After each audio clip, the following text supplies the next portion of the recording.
है बात, तो यहाँ पर पहले आपको पता होना चाहिए कि प्रत्यावर्ती राशियाँ क्या होती हैं, जिससे आप कहते हैं अल्टरनेटिंग क्वांटिटीज।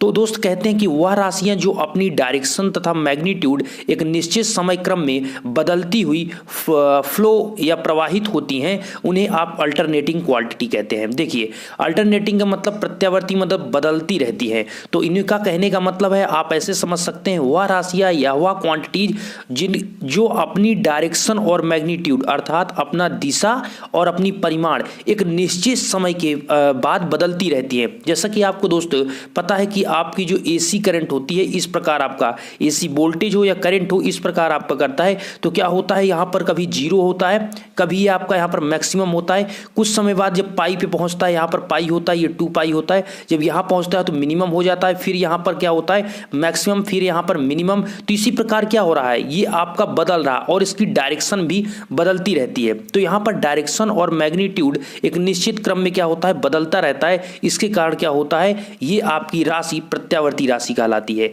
और डीसी में ऐसा बिल्कुल नहीं होता। ठीक है, तो यहाँ पर दोस्त आपका अल्टरनेटिंग क्वांटिटी में डायरेक्शन मैग्नीट्यूड बदलती है एक निश्चित समय के बाद, अर्थात पीरियोडिक होती है, पीरियोडिक अनुसार बदलती है। अब चलते हैं, यहाँ पर आपको पता होना चाहिए कि प्रत्यावर्ती धारा क्या होती है, जिसे आप कहते हैं अल्टरनेटिंग करंट। आपसे कोई पूछता है, आप बताइए कि अल्टरनेटिंग करंट की डिफिनीशन या आप कुछ समझाएं, तो कैसे आप बताएंगे। तो देखिए, यह करंट मतलब आप कह सकते हैं वह करंट जो अपनी दिशा एक निश्चित क्रम में लगातार बदलती रहती है। देखिए, आपका जो प्रत्यावर्ती यहाँ पर जो हमने अभी बताया अल्टरनेटिंग क्वांटिटीज, इसके अंतर्गत आपका वोल्टेज और करंट दोनों आता है। अगर आपसे कहते हैं कि आप बताइए कि प्रत्यावर्ती राशियाँ कौन सी हैं, तो आप तुरंत बताएंगे कि वोल्टेज या फिर करंट, दोनों को ही प्रत्यावर्ती राशि कहते हैं। ऐसा बिल्कुल नहीं कहना कि अल्टरनेटिंग करंट आपकी प्रत्यावर्ती राशि है और वोल्टेज नहीं है, दोनों आपकी प्रत्यावर्ती राशि होती है। तो अल्टरनेटिंग करंट की हम बात कर रहे हैं, तो आपकी वह करंट जो अपनी दिशा एक निश्चित क्रम में लगातार बदलती रहती है, अर्थात पहले शून्य से अधिकतम मान और अधिकतम मान से शून्य तक प्रवाहित होती है। तो यहाँ पर जैसा हमने फिगर के माध्यम से आपको समझाने की कोशिश करेंगे दोस्त, ये आप देख सकते हैं, ये आपको टाइम पीरियड यहाँ पर दिखाया गया है, अर्थात आवर्त काल, और यहाँ पर आपको इस साइड में एम्पलीट्यूड दिखाया गया है। अभी मैं आपको एम्पलीट्यूड का भी डिफिनीशन बताऊंगा क्या होता है। तो यहाँ पर आपको बताया गया एम्पलीट्यूड, जो कि आप देख सकते हैं इधर भी आपका ऊपर भी दिखाया गया और नीचे भी डायरेक्शन में दिखाया गया। ऐसा क्यों, तो देखिए दोस्त, आपका जो एम्पलीट्यूड है ऊपर की ओर आपका पॉजिटिव होगा और नीचे की ओर आपका निगेटिव होगा। अब यहां पर क्या होता है कि आपको ये जो एसी जो क्वांटिटीज दिख रही है, अब ये आपका करंट हो सकता है, आपका वोल्टेज, दोनों ही आपका होता है। हमने एक एग्जांपल के तौर पर ऐसे आपको यहाँ पर फिगर के माध्यम से समझाने की कोशिश कर रहे हैं कि आपका ये टाइम पीरियड है, ये एम्पलीट्यूड है। तो टाइम के साथ क्या हो रहा है, ये बदल रहा है, टाइम के साथ क्या हो रहा है, ये आपका बदल रहा है। अब आप देखेंगे दोस्त, ये आप एक साइकिल है, अर्थात ये पूरा एक यहाँ से यहाँ तक जो घूमा, एक पूरी साइकिल ये घूमता है। तो एक साइकिल, अभी हम आपको एक फ्रीक्वेंसी होता है, वो चीज़ क्या होता है, वो चीज़ मैं आपको बताऊंगा। टाइम पीरियड क्या होता है, सबकी डिफिनीशन मैंने यहाँ पर डिनोट की है। ये आपको दोस्त यहाँ पर ये चीज़ समझ लीजिए, क्यों T/4 दिखाया गया। देखिए, यहाँ से यहाँ तक जो टाइम है दोस्त, यहाँ से यहाँ तक जो आपका एंगल है वो π/2 है, अर्थात 90 डिग्री पे है, और ये आपका होता है मैक्सिमम। तो इस कंडीशन में जो आपका एम्पलीट्यूड होता है ये आपका मैक्सिमम होता है, और जब ये नीचे आ जाता है इस डायरेक्शन में, तो इस समय एम्पलीट्यूड क्या होगा, 0। तो ध्यान दीजिए, पॉजिटिव में यहाँ पर मैक्सिमम हुआ, एम्पलीट्यूड यहाँ पर 0 हो गया, और ये आपका टाइम लगातार बढ़ रहा है। तो यहाँ पर आपने फिर आगे आप देखेंगे तो ये आपका नीचे आ गया, लेकिन इस कंडीशन भी आपका एम्पलीट्यूड मैक्सिमम है, बस ये क्या है, निगेटिव डायरेक्शन में है। ये आपका मैक्सिमम है बट आपका निगेटिव है। तो आपको मैक्सिमम से मतलब है, यहाँ पर भी आपका मैक्सिमम है, यहाँ पर भी मैक्सिमम है, इधर आपका पॉजिटिव है एम्पलीट्यूड, इधर आपका निगेटिव है। ओके, ये निगेटिव डायरेक्शन में है, आपका पॉजिटिव डायरेक्शन में है। फिर आप देखेंगे यहाँ पर फिर 0 हो गया। तो ये क्या हो रहा है दोस्त, एक बार आपका यहाँ से यहाँ गया तो मैक्सिमम हुआ, फिर मिनिमम हुआ, फिर मैक्सिमम हुआ, फिर मिनिमम हुआ। तो क्या हो रहा है, ये डायरेक्शन के साथ इसका मैग्नीट्यूड चेंज हो रहा है। तो यही तो आपका एसी यही होता है दोस्त, कि आपका डायरेक्शन के साथ उसका मैग्नीट्यूड बदले। तो यहाँ पर आपका हो गया है, और ये आपका पीरियोडिक आपको टाइम पीरियड दिया है। टाइम पीरियड क्या होता है दोस्त, एक साइकिल में जो पूरा किया गया, जो एक साइकिल में पूरा करने में जो आपको समय लगता है, वही आपका पीरियोडिक टाइम कहलाता है या टाइम पीरियड कहलाता है, जो कि यहाँ पर आपको हमने दर्शाया है। ये आपकी जो डायरेक्शन है ये आपका टाइम को दर्शा रही है, और ये जो आपकी डायरेक्शन है ये आपको एम्पलीट्यूड, अप और डाउन दोनों आपको एम्पलीट्यूड को दर्शा रही है। और ये पूरा आपका एक साइकिल हुआ। अब चलते हैं हम थोड़ा आगे और आपको समझाने की कोशिश करेंगे। देखिए दोस्त, अब आप आवर्तकाल क्या होता है इसको समझिए, जो कि हमने अभी बताया जस्ट टाइम पीरियड, ये चीज़ हमने आपको बताया। देखिए टाइम पीरियड की अगर हम बात करें दोस्त, तो किसी प्रत्यावर्ती राशि, फिर देख लीजिए दोस्त, करंट या वोल्टेज, ठीक है, प्रत्यावर्ती राशि दोनों, करंट या वोल्टेज को ही प्रत्यावर्ती राशि कहते हैं। तो किसी प्रत्यावर्ती राशि करंट या वोल्टेज द्वारा एक साइकिल को पूरा करने में या पूर्ण करने में जितना समय या जितना टाइम लगता है उसे ही टाइम पीरियड कहते हैं। इसे आप कैपिटल टी से डिनोट करते हैं। तो दोस्त समझिएगा कि करंट या वोल्टेज हो, वो एक साइकिल को पूरा करने में जितना टाइम लेगा वही आपका टाइम पीरियड कहलाएगा। अर्थात ये जो आपका हुआ यहां से यहां तक पूरा हुआ, ये क्या हुआ, एक साइकिल हुआ। तो जब एक साइकिल पूरा घूमा तो इस घूमने में जितना टाइम आपको लगेगा वो आपका टाइम पीरियड कहलाएगा। ओके, आगे चलते हैं दोस्तों, ये टाइम पीरियड को कैपिटल टी से डिनोट करते हैं। नेक्स्ट दोस्तों आपको आवृत्ति, ये आवृत्ति क्या होती है इस चीज को समझिए। देखिए एक सेकंड में पूर्ण हुए नंबर ऑफ साइकिल को यहां पर प्रत्यावर्ती राशि की फ्रीक्वेंसी या आवृत्ति कहते हैं। देखिए एक सेकंड में पूर्ण हुए नंबर ऑफ साइकिल को प्रत्यावर्ती फ्रीक्वेंसी कहते हैं। तो यहां पर क्या होगा दोस्त कि यहां पर आप देख सकते हैं ये आवृत्ति आपको एक साइकिल जो दिखाएगी, एक साइकिल को पूरा होने में, एक साइकिल को, नंबर ऑफ साइकिल यहां पर देख लीजिए, किसी प्रत्यावर्ती राशि द्वारा एक साइकिल को पूरा होने में, ये तो आपका टाइम पीरियड हुआ। हम बात कर रहे हैं आवृत्ति की। यहां पर आपको जैसे दर्शाया गया, यहां पर आवृत्ति फ्रीक्वेंसी कि एक सेकंड में पूर्ण हुए नंबर ऑफ साइकिल, अर्थात दोस्त जैसे कि आपका एक सेकंड ये टाइम है, तो इसमें एक सेकंड में जितना नंबर ऑफ साइकिल ये घूमेगा, जैसे ये चीज आपको यहां पर जो दर्शाया गया है ये आपका एक साइकिल है, ये चीज पूरा क्या है, ये एक साइकिल है। ध्यान दीजिएगा दोस्त, फिर से आपको जैसा ये आप देख सकते हैं हमने एक साइकिल लिखा है, ये पूरा जो घूमा ये एक साइकिल हुआ। फिर इसी प्रकार आगे घूमा दो साइकिल, फिर तीन साइकिल। तो इसी प्रकार क्या है, नंबर ऑफ साइकिल कितने मतलब साइकिल्स की चक्रों की संख्या को पूर्ण करने में यहां पर वो चीज तो टाइम होता है, मतलब यहां पर एक सेकंड में जितना नंबर ऑफ साइकिल होगा वही उसकी फ्रीक्वेंसी होगी।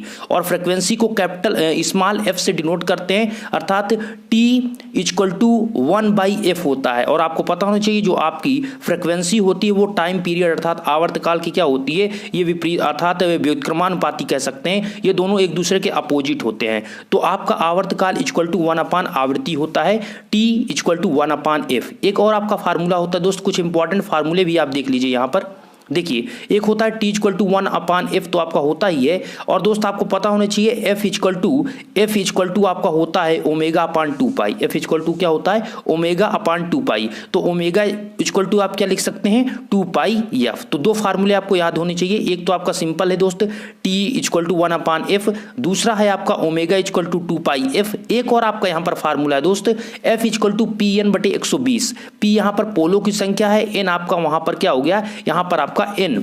देखिए P आपका यहाँ पर जैसा कि हमने दर्शा दिया, तो यहाँ पर क्या है दोस्त, ये आपकी उसकी स्पीड है, ठीक है, क्या है, उसकी गति है। और यहाँ पर आपका फ्रीक्वेंसी तो आपको दर्शाया गया, P है उसमें नंबर ऑफ पोल, तो F = होता है Pn/120। देखिए ये आपको तीन हमने फार्मूले बताया। फ्रीक्वेंसी क्या होती है कि एक सेकंड में तय किए गए, एक सेकंड में नंबर ऑफ साइकिल चक्रों की संख्या को ही प्रत्यावर्ती राशि की फ्रीक्वेंसी कहते हैं। नेक्स्ट आप दोस्त क्या है, आपका तात्क्षणिक मान क्या होता है, इंस्टेंटेनियस वैल्यू। देखिए बहुत कंफ्यूजन होता है, एक मैक्सिमम वैल्यू होती है, एक इंस्टेंटेनियस वैल्यू होती है। मैं इस चीज को आपको समझाना चाहूंगा। देखिए समझिए, यहां पर इंस्टेंटेनियस वैल्यू की बात करें तो कहता है कि किसी प्रत्यावर्ती राशि धारा या वोल्टता, फिर से आप देख लीजिए, धारा या वोल्टता का किसी विशेष क्षण पर मान जो होता है वो तात्क्षणिक मान कहलाता है। अर्थात किसी विशेष कंडीशन की बात करेंगे, किसी विशेष क्षण पर, मतलब वहां पर लिखा रहेगा कि एक सेकंड में, या आपसे कह सकते हैं विशेष क्षण का मतलब 10वें सेकंड में या 20वें सेकंड में क्या हुआ, किसी विशेष क्षण की बात की जाएगी,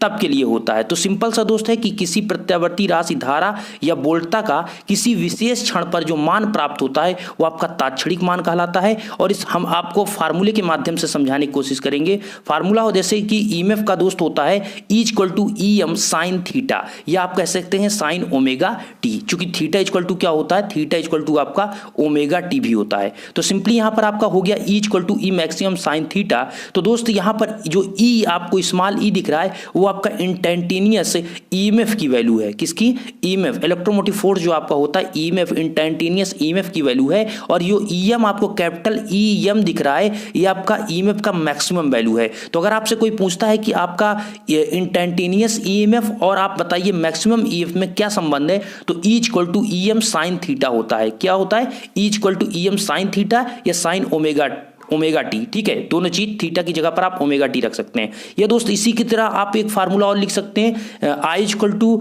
आई एम साइन थीटा। ठीक है, इसी प्रकार और लिख सकते हैं दोस्त आप V equal to V omega, जहां पर जैसा कि आपने यहां पर क्या लिखा दोस्त, ई इक्वल टू, तो वहां पर हमने आपको आई इक्वल टू बताया। मतलब कुल मिलाकर आपका और एक आप और लिख सकते हैं जिसे फ्लक्स, तो फाइव साइन ओमेगा टी आपने पढ़ा होगा, या साइन थीटा आप लिख सकते हैं। तो इसी प्रकार ये एक दूसरे से रिलेट करते हैं। बात हमको इतना आपको समझाना था कि यहां पर जो ई आप देख रहे हैं ये आपका इंस्टेंटेनियस वैल्यू होता है, और ये कैपिटल ई एम देख रहे हैं ये मैक्सिमम वैल्यू होता है। मैक्सिमम का मतलब दोस्त जो हमने अभी आपको ग्राफ बनाया दर्शाया था, ये जो आपका होता है ये आपका मैक्सिमम वैल्यू होता है। ठीक है, ये जो आपका ये पॉजिटिव में या निगेटिव डायरेक्शन में दोनों जो सबसे ऊपर होता है हाई मैक्सिमम एम्पलीट्यूड पे जो होता है वो आपकी मैक्सिमम वैल्यू होती है। ठीक है, और इंस्टेंटेनियस वैल्यू आपकी क्या होगी, मैक्सिमम वैल्यू से यहां पर कम होती है। तो यहां पर आपका होता है E equal to E M sine theta. अब चलते हैं, यहां पर एक आपका आयाम होता है जो कि यहां पर मैक्सिमम की हम बात कर रहे थे, उस चीज को समझ लीजिए। देखिए आयाम का मतलब एम्पलीट्यूड, कहता है कि किसी प्रत्यावर्ती राशि के एक पूर्ण चक्र के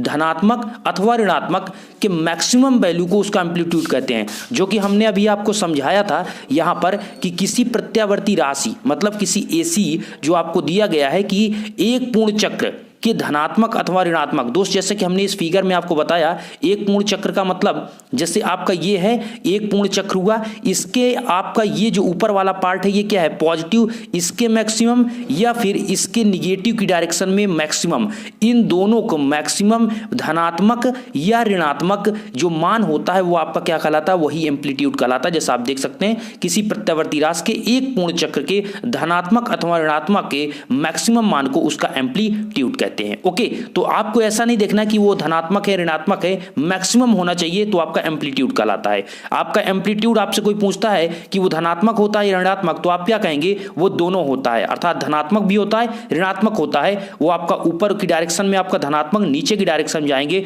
तो ऋणात्मक। तो इससे आपका क्या कहेंगे, इसे ही मैक्सिमम वैल्यू कहते हैं, इसे पीक वैल्यू भी कहते हैं और इसे क्रिस्ट वैल्यू भी कहते हैं। तो इसके आपके तीन मान हुए, एक मैक्सिमम वैल्यू, पीक वैल्यू का मतलब आप शिखर मान हिंदी में बोलते हैं, और क्रेस्ट का मतलब श्रृंग। श्रृंग दोस्त आपने पढ़ा होगा, श्रृंग और गर्त आपने पढ़ा होगा, तो ऊपर वाली वैल्यू को श्रृंग कहते हैं और नीचे वाली वैल्यू को गर्त कहते हैं। तो ठीक है, इसीलिए इसे आप श्रृंग कहते हैं। और ये आपका पीक मतलब क्या होता है, पीक मतलब भी आपका पीक वैल्यू मतलब मैक्सिमम वैल्यू, शिखर मान। ठीक है, और इसे मैक्सिमम मतलब 2 से 3 इसके नाम है, शिखर मान कह सकते हैं आप, श्रृंग मान कह सकते हैं, या फिर आप अधिकतम मान कह सकते हैं, और इसका जो मेन नाम है वो है एम्पलीट्यूड। तो मैक्सिमम वैल्यू को एम्पलीट्यूड कहते हैं। प्रत्यावर्ती राशि के एक पूर्ण चक्र में धनात्मक और ऋणात्मक के मैक्सिमम वैल्यू को एम्पलीट्यूड कहते हैं। तो आज की वीडियो में दोस्त इतना ही था, कुछ इंपॉर्टेंट डिफिनीशन था, ये एसी सर्किट का फर्स्ट पार्ट था। नेक्स्ट वीडियो में आपको इंपॉर्टेंट जो वोल्टेज और करंट का रिलेशन होता है, ईएमएफ का रिलेशन होता है, वो आपको बताया जाएगा। आशा करते हैं यहां तक आपको अच्छा लगा हो वीडियो, आपने देखा होगा। वीडियो अभी तक देखा दोस्त तो कमेंट में जय हिंद जरूर लिखेगा। और दोस्त पिछले वीडियो को देखने के लिए डिस्क्रिप्शन में मैंने लिंक प्रोवाइड कराया है, और प्लीज आप चैनल पर पहली बार विजिट कर रहे हैं तो चैनल को जरूर सब्सक्राइब करिए। धन्यवाद।